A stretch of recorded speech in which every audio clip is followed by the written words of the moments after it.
ನಿಮಗೆ ಯಾವಾಗಲಾದರೂ ಅನಿಸುತ್ತಾ ನಾವು ಬಳಸೋ ಟೆಕ್ನಾಲಜಿ ನಮ್ಮನ್ನ ಹತ್ತಿರಕ್ಕೆ ತರ್ತಿದೆ ಅಂತ? ಆದರೆ ನಿಜವಾಗ್ಲೂ ಅದು ನಮ್ಮನ್ನ ನಿಧಾನವಾಗಿ ಒಂಟಿತನದ ಕಡೆಗೆ ತಳ್ತಿದೆಯಾ? ಬಹಳ ಜನರಿಗೆ ಗೊತ್ತಿಲ್ಲ. ಪ್ರತಿ ಹೊಸ ಟೆಕ್ನಾಲಜಿ ಬಂದಾಗ ನಾವು ಒಂದೇ ಮಾತು ಹೇಳ್ತೀವಿ, ಇದು ಜಸ್ಟ್ ಟೈಮ್ ಪಾಸ್, ನನಗೆ ಕಂಟ್ರೋಲ್ ಇದೆ, ನಾನು ಇದರಲ್ಲಿ ಅಡಿಕ್ಟ್ ಎಲ್ಲ ಆಗಲ್ಲ. ಆದರೆ ಅದೇ ಮಾತು ಮತ್ತೆ ಮತ್ತೆ ಹೇಳ್ತಾ ಇದ್ದಾಗ ನಮ್ಮ ಜೀವನದಲ್ಲಿ ಏನೋ ದೊಡ್ಡ ತಪ್ಪು ನಡೀತಿದೆ ಅನ್ನೋದನ್ನು ನಾವು ಅಬ್ಸರ್ವ್ ಮಾಡೋದೇ ಇಲ್ಲ. ಮೊದಲು ಫೋನ್ ಬಂದಾಗ ಜನ ಹೇಳಿದ್ದು ಇದು ಜಸ್ಟ್ ಕಾಲ್ ಮಾಡೋದಕ್ಕೆ ಮಾತ್ರ. ನಂತರ ಸ್ಮಾರ್ಟ್ ಫೋನ್ ಬಂದಾಗ ಇದು ಕೆಲಸ ಮಾಡೋಕ್ಕೆ ಮಾತ್ರ. ನಂತರ ಸೋಷಿಯಲ್ ಮೀಡಿಯಾ, ಅದಾದಮೇಲೆ ಪಾರ್ನ್. ಪ್ರತಿ ಬಾರಿ ನಾವು ಹೇಳಿದ್ದು ಒಂದೇ, ನನಗೆ ಕಂಟ್ರೋಲ್ ಇದೆ. ಇವಾಗ ಹೊಸದಾಗಿ ಬಂದಿರೋ AI ಗರ್ಲ್ಫ್ರೆಂಡ್ ಅನ್ನೋ ಕಾನ್ಸೆಪ್ಟ್ ಮತ್ತೆ ಅದೇ ಮಾತು, ಇದು ಜಸ್ಟ್ ಫನ್. ಆದರೆ ಇಲ್ಲಿ ಒಂದು ಟ್ವಿಸ್ಟ್ ಇದೆ. ಈ ಬಾರಿ ಅದು ನಿಮಗೆ ಸಾಮಾನ್ಯವಾಗಿ ಅಲ್ಲ, ಪರ್ಸನಲ್ ಆಗಿ ಟಾರ್ಗೆಟ್ ಮಾಡುತ್ತೆ. ನಿಮ್ಮ ಜೀವನದಲ್ಲಿ ಯಾವುದೋ ಒಂದು ಚಿಕ್ಕ ಅಭ್ಯಾಸ ದೊಡ್ಡ ಸಮಸ್ಯೆಯಾಗಿ ಚೇಂಜ್ ಆಗಿರೋದನ್ನ ಎಕ್ಸ್ಪೀರಿಯನ್ಸ್ ಮಾಡಿದ್ದೀರಾ? ಯಸ್ ಆರ್ ನೋ ಅಂತ ಕಮೆಂಟ್ ಮಾಡಿ. ಓಕೆ, ನಾವ್ ಲೆಟ್ಸ್ ಗೆಟ್ ಸ್ಟಾರ್ಟೆಡ್. ಈ AI ಗರ್ಲ್ಫ್ರೆಂಡ್ ಅನ್ನೋದು ನಾರ್ಮಲ್ ಆ್ಯಪ್ ಅಲ್ಲ. ಇದು ನಿಮ್ಮ ಮನಸ್ಸನ್ನ ಓದುತ್ತೆ, ನಿಮ್ಮ ಇಷ್ಟ ಅನಿಷ್ಟಗಳನ್ನ ಕಲ್ತ್ಕೊಳ್ಳುತ್ತೆ. ನೀವು ಏನು ಕೇಳಿದ್ರು ಹೌದು ಅಂತ ಹೇಳುತ್ತೆ, ನೀವು ತಪ್ಪಿದ್ರು ಸರಿಯೇ ಅನ್ನುತ್ತೆ. ನೀವು ಒಂಟಿಯಾಗಿ ಫೀಲ್ ಮಾಡಿದ್ರೆ ಅದು ನಿಮಗೆ ಕಂಫರ್ಟ್ ಕೊಡುತ್ತೆ. ಇಲ್ಲಿ ದೊಡ್ಡ ಸಮಸ್ಯೆ ಶುರು ಆಗುತ್ತೆ. ನಿಜವಾದ ಸಂಬಂಧಗಳಲ್ಲಿ ಎಫರ್ಟ್ ಬೇಕು, ಅರ್ಥ ಮಾಡ್ಕೊಳ್ಬೇಕು, ರಿಜೆಕ್ಷನ್ನ ಫೇಸ್ ಮಾಡಬೇಕು. ಆದರೆ ಇಲ್ಲೇ zero effort, zero rejection, feel good ಇರುತ್ತೆ. ಜಸ್ಟ್ ಥಿಂಕ್ ಮಾಡಿ, ನೀವು ದಿನಕ್ಕೆ 50ರಿಂದ 60 ಮೆಸೇಜ್ಗಳನ್ನ ಒಬ್ಬ AI ಜೊತೆ ಮಾತಾಡ್ತೀರಾ ಅಂದರೆ ನಿಮ್ಮ ಬ್ರೈನ್ ಏನಾಗುತ್ತೆ? ಅದು ಸ್ಲೋ ಆಗಿ ನಿಜವಾದ ಜನರ ಜೊತೆ ಮಾತಾಡೋದನ್ನು ಸ್ಟಾಪ್ ಮಾಡುತ್ತೆ.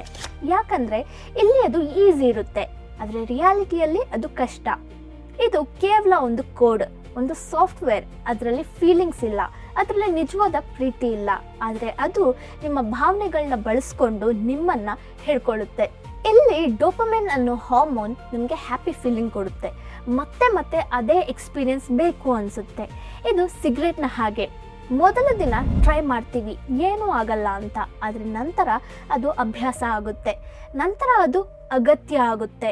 ಅದೇ ರೀತಿ ಇಲ್ಲಿ ಕೂಡ ಮೊದಲಿಗೆ ಟೈಮ್ ಪಾಸ್, ನಂತರ ಡೈಲಿ ರೂಟೀನ್, ನಂತರ ನೀವು ಅದಿಲ್ಲದೆ ಇರೋಕ್ಕೆ ಆಗಲ್ಲ. ಇಲ್ಲಿ ಇನ್ನೊಂದು ದೊಡ್ಡ ಟ್ವಿಸ್ಟ್ ಇದೆ. ಈ AI ನಿಮಗೆ ಯಾವಾಗಲಾದರೂ ಅವೈಲಬಲ್ ಇರುತ್ತೆ. ನೀವು ತಪ್ಪು ಮಾಡಿದ್ರೂ ಅದನ್ನು ಹೇಳೋದಿಲ್ಲ. ಆದರೆ ನಿಜ ಜೀವನದಲ್ಲಿ ಜನರು ಪ್ರಶ್ನೆ ಮಾಡ್ತಾರೆ, ಚರ್ಚೆ ಮಾಡ್ತಾರೆ, ಕೆಲವೊಮ್ಮೆ ಜಗಳ ಕೂಡ ಆಗುತ್ತೆ. ಅದೇ ನಮ್ಮನ್ನು ಬೆಳೆಸೋದು. ನೀವು ಯಾವಾಗಲಾದರೂ ಗಮನಿಸಿದ್ದೀರಾ, ನಾವು ಹೆಚ್ಚಾಗಿ ಸೋಷಿಯಲ್ ಮೀಡಿಯಾನ ಯೂಸ್ ಮಾಡಿದಾಗ ನಿಜವಾದ ಜೀವನ ಬೋರ್ ಅನಿಸುತ್ತೆ. ಅದು ಇಲ್ಲಿ ಇನ್ನೂ ಹೆಚ್ಚಾಗುತ್ತೆ, ಯಾಕಂದರೆ ಇಲ್ಲಿ ಪರ್ಫೆಕ್ಟ್ ವರ್ಲ್ಡ್ ಸಿಗುತ್ತೆ. ನೀವಿನ್ನೂ ಈ ವಿಡಿಯೋನ ನೋಡ್ತಿದ್ರೆ ಖಂಡಿತ ನಿಮಗೆ ಈ ವಿಡಿಯೋ ವ್ಯಾಲ್ಯೂಬಲ್ ಆಗಿರುತ್ತೆ. ಸೊ ಪುಷ್ಪ ಪ್ರಸಂಗ ಚಾನೆಲ್ಗೆ ಸಬ್ಸ್ಕ್ರೈಬ್ ಮಾಡೋಕ್ಕೆ ಮರಿಬೇಡಿ. ವಿಡಿಯೋಗೆ ಲೈಕ್ ಮಾಡಿ, ಶೇರ್ ಮಾಡಿ, ಹೈಪ್ ಮಾಡಿ, ಸೊ ದ್ಯಾಟ್ ಈ ವಿಡಿಯೋ ತುಂಬ ಜನರಿಗೆ ರೀಚ್ ಆಗುತ್ತೆ. ಇಂಡಿಯಾದಲ್ಲಿ ಇನ್ನೊಂದು ದೊಡ್ಡ ಸಮಸ್ಯೆ ಇದೆ, ಒಂಟಿತನ. ಹಲವರು ತಮ್ಮ ಫೀಲಿಂಗ್ಸ್ ಯಾರ ಜೊತೆಗೂ ಹಂಚ್ಕೊಳ್ಳೋದಿಲ್ಲ. ಮಗನಿಗೆ ನೋವಿರಲ್ಲ ಅನ್ನೋ ಕಲ್ಚರ್ ಇದೆ. ಇದರಿಂದ ಜನರು ಒಳಗೊಳಗೆ ಒಂಟಿ ಆಗ್ತಾರೆ. ಅದೇ ಸಮಯದಲ್ಲಿ AI ಗರ್ಲ್ಫ್ರೆಂಡ್ ಆ್ಯಪ್ ಬಂದಾಗ ಅದು ಅವ್ರಿಗೆ ಸಪೋರ್ಟ್ ಅನಿಸ್ತು. ಆದರೆ ಇಲ್ಲಿ ಒಂದು ದೊಡ್ಡ ಡೇಂಜರ್ ಕೂಡ ಇದೆ. ನೀವು ಸ್ಲೋ ಆಗಿ ನಿಜವಾದ ಸಂಬಂಧಗಳಿಂದ ದೂರ ಆಗ್ತೀರಾ. ನಿಮ್ಮ ಫ್ರೆಂಡ್ಸ್, ಫ್ಯಾಮಿಲಿ ಎಲ್ಲರಿಂದ ದೂರ ಆಗ್ತೀರಾ.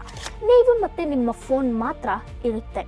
ಇನ್ನೊಂದು ವಿಷಯ, ನೀವು AI ಜೊತೆ ಹೆಚ್ಚು ಮಾತನಾಡದಂತೆ ನಿಮ್ಮ ನಿರೀಕ್ಷೆಗಳು ಬದಲಾಗುತ್ತೆ. ನಿಜವಾದ ಹುಡುಗಿ ಅಥವಾ ಸಂಬಂಧದಲ್ಲಿ ನೀವು ಅದೇ ನಿರೀಕ್ಷೆ ಇಡ್ತೀರಾ, ಆದರೆ ಅದು ಸಾಧ್ಯ ಇಲ್ಲ. ನಂತರ ನೀವು ನಿರಾಶರಾಗ್ತೀರಾ. ಇದನ್ನು ಕೇಳಿದಾಗ ನಿಮಗೆ ಶಾಕ್ ಆಗ್ಬೋದು. ಹಲವರು ಇವಾಗಲೇ AI ಜೊತೆ ಇಮೋಷನಲ್ ಕನೆಕ್ಷನ್ ಫೀಲ್ ಬೆಳೆಸ್ಕೊಂಡಿದ್ದಾರೆ. ಅದು ಇಲ್ದಿದ್ರೆ ಅವ್ರಿಗೆ ಖಾಲಿ ಅನಿಸುತ್ತೆ. ಇದು ಅಡಿಕ್ಷನ್ ಅಲ್ಲ ಅಂದರೆ ಇನ್ನೇನು? ಇಲ್ಲಿ ಇಂಪಾರ್ಟೆಂಟ್ ಪ್ರಶ್ನೆ ಏನಂದರೆ, ಇದಕ್ಕೆ ನಾವು ಏನು ಮಾಡಬೇಕು? ಮೊದಲಿಗೆ ಈ ವಿಷಯವನ್ನು ಸೀರಿಯಸ್ ಆಗಿ ತಗೊಳ್ಬೇಕು. ನನಗೆ ಏನೂ ಆಗಲ್ಲ ಅನ್ನೋ ಮನಸ್ಥಿತಿನ ಬಿಡಬೇಕು. ಎರಡನೇದಾಗಿ, ನಿಜವಾದ ಜನರ ಜೊತೆ ಹೆಚ್ಚು ಸಮಯ ಕಳಿಬೇಕು, ಮಾತಾಡಬೇಕು, ಸ್ನೇಹ ಬೆಳೆಸ್ಕೊಳ್ಬೇಕು. ನೀವು ಅನ್ಕಂಫರ್ಟಬಲ್ ಫೀಲ್ ಆಗ್ತೀರಾ, ಅದೇ ಸರಿ, ಅದೇ ಗ್ರೋತ್. ಸುಲಭವಾದ ದಾರಿ ಯಾವಾಗಲೂ ತಪ್ಪು ದಾರಿಗೆ ತಗೊಂಡು ಹೋಗುತ್ತೆ. ನಿಮಗೆ ನಿಜವಾದ ಸಂತೋಷ ಬೇಕಾದರೆ ಅದು ಕೇವಲ ರಿಲೇಶನ್ಶಿಪ್ಸ್ನಿಂದ ಬರುತ್ತೆ. ಹಣ, ಲುಕ್ಸ್, ಕರಿಯರ್ ಇವು ಎಲ್ಲವೂ ಒಂದು ಹಂತದ ನಂತರ ಖಾಲಿ ಅನಿಸುತ್ತೆ. ಆದರೆ ನಿಜವಾದ ಜನರ ಜೊತೆಗಿನ ಕನೆಕ್ಷನ್ ಅದೇ ಜೀವನಕ್ಕೆ ಅರ್ಥ ಕೊಡುತ್ತೆ. ಕೊನೆಗೆ ಒಂದು ಮಾತು, ಟೆಕ್ನಾಲಜಿ ನಮಗೆ ಸರ್ವಿಸ್ ಮಾಡೋಕ್ಕೆ ಬಂದಿದೆ, ನಮ್ಮನ್ನು ಕಂಟ್ರೋಲ್ ಮಾಡೋಕ್ಕೆ ಅಲ್ಲ. ನೀವು ಅದನ್ನು ಯೂಸ್ ಮಾಡಬೇಕು, ಅದು ನಿಮ್ಮನ್ನ ಯೂಸ್ ಮಾಡಬಾರ್ದು. ಈ ವಿಡಿಯೋ ನೋಡಿ ನಿಮಗೆ ಏನು ಅನ್ನಿಸ್ತು? ನೀವು AI ಬಗ್ಗೆ ಹೇಗೆ ಯೋಚಿಸ್ತೀರಾ ಅನ್ನೋದನ್ನು ಕಮೆಂಟ್ ಮಾಡಿ. ಈ ರೀತಿಯ ಇನ್ನಷ್ಟು ವಿಡಿಯೋಗೋಸ್ಕರ ಚಾನಲ್ನ ಸಬ್ಸ್ಕ್ರೈಬ್ ಮಾಡೋಕ್ಕೆ ಮರಿಬೇಡಿ. ಈ ವಿಡಿಯೋಗೆ ಲೈಕ್ ಮಾಡಿ, ಆಲ್ಸೋ ಹೈಪ್ ಮಾಡೋಕ್ಕೆ ಮರಿಬೇಡಿ. ನಿಮ್ಮನ್ನ ನೆಕ್ಸ್ಟ್ ವಿಡಿಯೋದಲ್ಲಿ ಮೀಟ್ ಆಗ್ತೀನಿ. ಅಂಟಿಲ್ ದೆನ್ ಟೇಕ್ ಕೇರ್, ಬಾಯ್.